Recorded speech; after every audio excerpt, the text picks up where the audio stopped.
LAFC가 해냈습니다. 손흥민과 부안가 없이도 2대0 완승을 거뒀죠. 여러분, 솔직히 말씀드리면 이 경기 전까지만 해도 우려가 컸습니다. 왜냐하면 최근 18골을 모두 이 두 선수가 넣었거든요. 손흥민은 8월 합류 이후 9경기에서 8골을 터뜨렸고 부안가는 메시와 함께 득점왕 공동 1위를 달리는 중이었습니다. 그런데 국가대표 차출로 두 선수가 동시에 빠지면서 과연 LAFC가 득점을 할 수 있을까 하는 의문이 생겼던 거죠. 결과는 어땠을까요?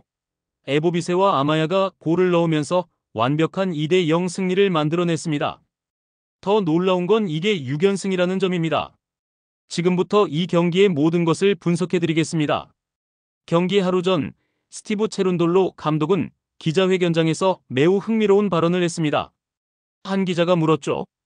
두 주전 공격수가 빠진 상황을 새로운 전술을 시도할 기회로 보시나요? 보통 감독들은 이럴 때 자신감을 표현하잖아요. 우리 선수층은 두껍다, 누가 나와도 문제없다 이런 식으로요. 그런데 체룬돌로는 달랐습니다. 쓴 웃음을 지으면서 이렇게 답했어요. 준비한 방법이 통하길 바란다. 하지만 솔직히 말하면 선택권이 내게 있었다면 손흥민과 부안가를 무조건 선발로 세웠을 것이다. 어매치 규정 때문에 어쩔 수 없이 보낸 거지. 내 마음 같아서는 차출을 거부하고 싶었다. 이 발언이 왜 중요하냐면요. 손흥민이 팀에 얼마나 큰 영향을 미쳤는지를 감독 스스로 인정한 겁니다. 겨우 2달 9경기 출전했을 뿐인데 말이죠. 물론 감독은 바로 이어서 균형을 잡았습니다. 그래도 우리는 공백을 메울 충분한 전력을 보유하고 있다. 다른 선수들이 어떤 모습을 보여줄지 기대된다라고 덧붙이면서 자신감도 함께 표현했죠. 상대는 토론토 FC. 동부 12위로 플레이오프는 이미 물 건너갔지만 최근 8경기를 모두 무승부로 만들면서 MLS 역사상 최장 연속 무승부 기록을 세운 팀입니다. 지기는 싫은데 이기지도 못하는 어떻게 보면 가장 까다로운 상대였던 거죠. 과연 흥부 듀오 없는 LAFC가 이 벽을 깰 수 있을까요? 경기 시작 전 발표된 라인업을 보면서 많은 사람들이 고개를 갸우뚱했습니다. 에보비세, 이 선수 누구지? 알고 보니 지난 7월 이후 단 한 번도 선발로 나서지 못했던 선수였습니다. 왼쪽 다리 부상도 있었고 회복 후에는 주전 경쟁에서 완전히 밀려난 상태였죠.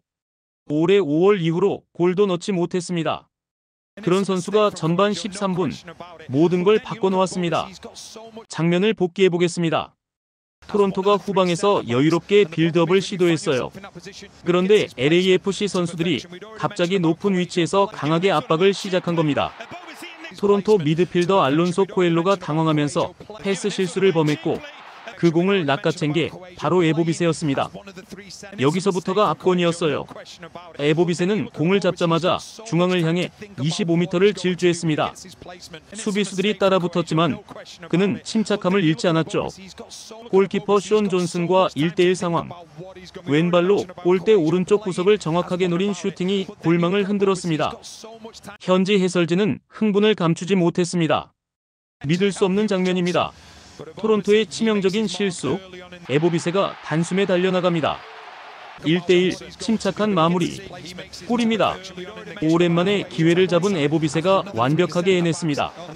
SNS는 순식간에 뜨거워졌습니다. 어떤 팬은 151만의 골이다. 손흥민이 없는데 누가 넣을까 했더니 우리에게 에보비세가 있었네라고 했고 다른 팬은 저 침착한 마무리를 봐라. 손흥민이 훈련에서 보여준 게 전염된 거다라고 분석했습니다. 또 다른 반응도 있었어요. 에보비세가 저런 선수였나? 예전에는 저렇게 못 찾는데라는 의견도 많았습니다. 실제로 체룬돌로 감독이 최근 인터뷰에서 했던 말이 떠오릅니다. 손흥민이 온 뒤로 공격 훈련의 질이 완전히 달라졌다. 다른 선수들의 마무리 능력도 눈에 띄게 좋아졌다는 발언이죠. 과연 손흥민 효과가 에보비세에게도 영향을 미친 걸까요? 통계를 보면 더 흥미롭습니다. LAFC는 전반전에만 4번의 빅찬스를 만들어냈어요. 토론토는 단 한 번도 없었습니다. 슈팅 수는 토론토가 2개 더 많았지만 유효 슈팅은 겨우 1개였죠. 다만 아쉬운 점도 있었습니다. 4번의 빅찬스 중 3번을 놓쳤거든요.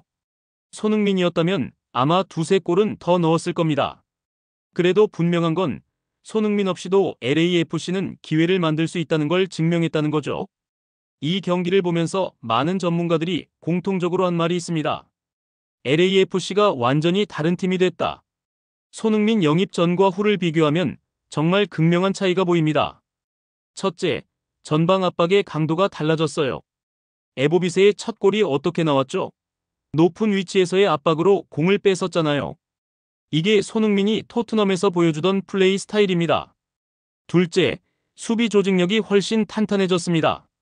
최근 256분간 무실점을 기록 중이고 최근 5경기 동안 허용한 유효 슈팅이 고작 16개예요.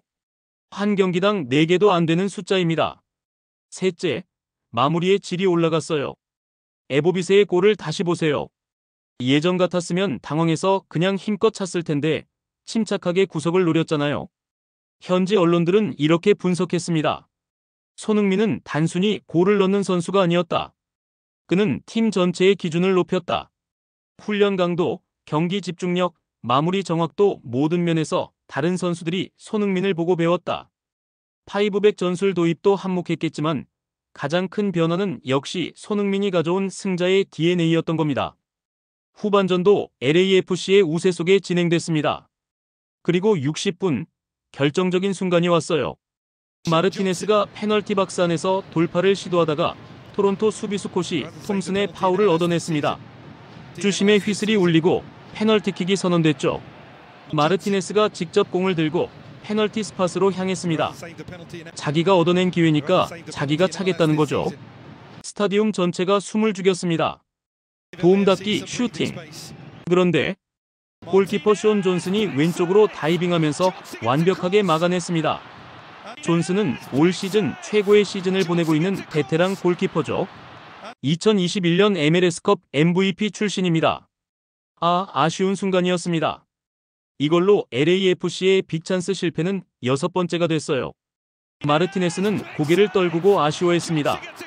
그리고 6분 뒤 그는 교체로 빠졌죠. 하지만 LAFC는 여기서 무너지지 않았습니다. 69분 드디어 쐐기골이 터졌어요. 역습 상황. 또다시 토론토가 실수를 범했습니다. 볼 처리가 깔끔하지 못했고 LAFC가 재빠르게 역습을 전개했죠. 교체로 들어온 프랭키 아마야가 완전히 프리 상태로 공을 받았습니다. 수비수들이 황급히 달려들었지만 이미 늦었어요. 아마야는 이어 포스트 쪽으로 낮고 강한 슈팅을 날렸고 공은 그대로 골망을 갈랐습니다. 2대0. BMO 스타디움이 들썩였습니다. 아마야는 벤치로 달려가 동료들과 세리머니를 했어요. 손흥민과 부안가는 없었지만 그들의 빈자리를 다른 선수들이 완벽하게 메운 순간이었습니다. 골키퍼 위고 요리스는 이날도 완벽했습니다. 토론토의 모든 슈팅을 막아내면서 올 시즌 1첫 번째 클린시트를 기록했죠. 그는 지난 2시즌 연속으로 10개 이상의 무실점 경기를 기록한 MLS 단 2명의 골키퍼 중 하나가 됐습니다. 최종 스코어 2대0. 하지만 숫자는 더 많은 걸 말해줍니다. LAFC 기록들. 6연승 달성 구단 역사상 4번째. 256분 연속 무실점. 최근 5경기 유효 슈팅 16개만 허용. 승점 59점으로 서부 3위 도약. 1위 샌디에이고와 1점 차. 토론토의 기록. 연속 무승부 행진 9경기로 확대. MLS 역사상 최장 무승부 기록 경신. LAFC전 역대 전적 0승 1무 2패. 경기 당일 오전 손흥민은 팀 단체 채팅방에 셀카와 함께 메시지를 보냈다고 합니다. 오늘 홈 마지막 경기 화이팅! 꼭 이기자라는 내용이었죠. 그리고 LAFC는 약속을 지켰습니다. 손흥민이 경기장에 없었지만 그가 심어놓은 DNA는 살아 움직였습니다. 전방 압박, 침착한 마무리, 흔들리지 않는 수비. 이 모든 것이 손흥민이 2달 동안 이 팀에 남긴 유산이었습니다. 내일 손흥민은 브라질을 상대합니다. 토트넘 시절 친구 히샬리송과의 만남도 기대되고요. LAFC와 손흥민 모두에게 승리가 함께하길 바랍니다. 이상 감동고양이였습니다.